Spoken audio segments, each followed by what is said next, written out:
அரூரில் செயல்பட்டு வரும் பொன் ஐஸ்வர்யம் நிதி நிறுவனம் தூய்மை பணியாளர்கள் மற்றும் ஏழை மக்களுடன் இணைந்து சமத்துவ பொங்கல் கொண்டாடப்பட்டது. தருமபுரி மாவட்டம் அரூர் அருகே தொட்டம்பட்டியில் பொன் ஐஸ்வர்யம் நிதி நிறுவனம் செயல்பட்டு வருகிறது. இந்த நிலையில் நிறுவனர் பொன் பலராமன் தலைமையில் தூய்மை பணியாளர்கள், முதியோர்கள், நிறுவன ஊழியர்களுக்கு அரிசி, மளிகை உள்ளிட்ட பொருட்கள் அடங்கிய பொங்கல் தொகுப்பு வழங்கப்பட்டது.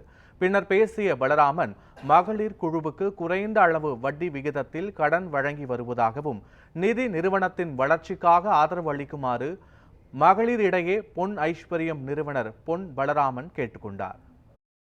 இந்த மகளிர் உதவிக்குழுக்கு கடனுதவி வழங்கப்பட்டதும் இந்த தருமபுரி மாவட்டம் தான். அதே போல மகளிருக்கான உரிமை தொகையை தமிழக முதல்வர் மு.க. ஸ்டாலின் அவர்களின் சீரிய ஆசையோடும் சிந்தனையோடும் துவக்கப்பட்டதும் இந்த தருமபுரி மாவட்டம் தான்.